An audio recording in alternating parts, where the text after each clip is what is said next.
Very much for your testimony. We'll now turn to member questions. The chair recognizes himself for 5 minutes. Fraud and scams are not new concepts. I'm extremely concerned by how rampant, and as we all are, it has become in recent years. Ms. Griffin, I'd like to start with you. Can you briefly explain the difference between fraud and a scam, and then elaborate when you mentioned that fraud is a national security crisis? Who is behind the scams? Who is behind the fraud? Many think it's lone actors. Others, as you're expressing, it's criminal networks. If you could expand, please. Yes, absolutely. Within the financial services ecosystem, a fraud occurs when the customer has no knowledge or participation in the transaction. So if you buy a coffee on the street here in DC and simultaneously your card is used to buy a computer in Texas, your financial institution says, hey, something's going on here that's not right. But you had no knowledge of that transaction. In a scam, you have perhaps met someone online. You received a phone call from someone you believe is the FBI asking you to move funds. You authorize that transaction to your financial institution and are part of the process. In that case, the financial institution has very different sets of information about what's happening in that transaction because you have authorized it. You ask about who's behind this. The annual threat assessment of the US intelligence community has identified these scams, authorized transactions, as part of a nexus of criminal activity threatening the United States, perpetuated by transnational criminal organizations and state-affiliated groups that also engage in human trafficking, drug trafficking, weapons, and human smuggling. North Korean hackers, Mexican cartels, Russian crime syndicates, and triad gangs affiliated with the CCP are among the US adversaries that are benefiting from these crimes. We also know that they are using human traffic victims in some places to commit those crimes. Scam compounds in Southeast Asia may have as many as 400,000 enslaved people forced to commit those scams against US and other countries' citizens.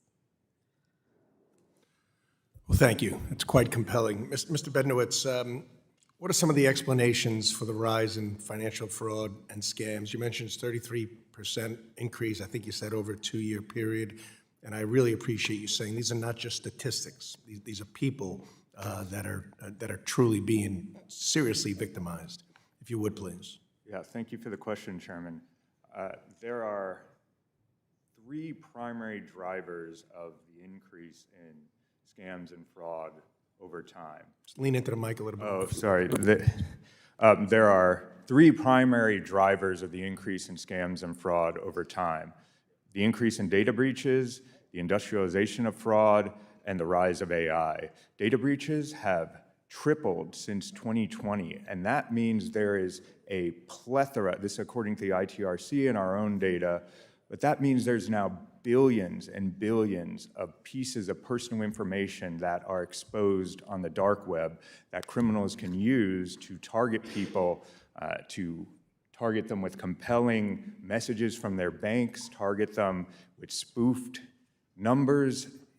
That information is very critical. Then you take that, no longer, as Ms. Griffin said, it's no longer an individual in a basement somewhere. You have criminal organizations across the world that are professional, that have large staffs, at times human traffic themselves, that are doing this and targeting victims day in and day out. And those 2 on their own are enough to drive the growth. But then you take AI into it. And I said AI was a double-edged sword in the hands of these organizations. Right. What would have taken more time and cost to take that information that's out there in the dark web and combine it with information, social media, and public internet would be harder. That's become easier and easier, so that no longer do we have the days of the Nigerian print scam with all of the spelling errors, but instead you've got emails that look like they're from your bank, that have your account number in there, that have your name. Thank you. Great answers. Mr. Benda, relatively quickly, the Office of Scam and Fraud Prevention you brought up, there's a lot of discrepancies, whether it's $12 billion, $16 billion of loss to from these scammers and fraud experts. Talk about that, how important that would be to interconnect government agencies with. Sure. I think that economy. the challenge we've heard the numbers that Americans are experiencing scam could be $100 billion. And yet you have to ask yourself the question, who's in charge of scam and fraud prevention in the U.S. government? Is it the Treasury Department? Is it Department of Justice? Is it Department of Commerce? We have no central point to report these. And in fact, consumers are confused of where they should even report a scam or fraud. Should they report to the FBI? Should they report to the CFPB? Should they report to FTC and others? So having a central place where we could report this information that could be acted upon to actually take action for the consumer. My apologies, and we're going to have gather to finish trends this later. My helpful. time has expired. We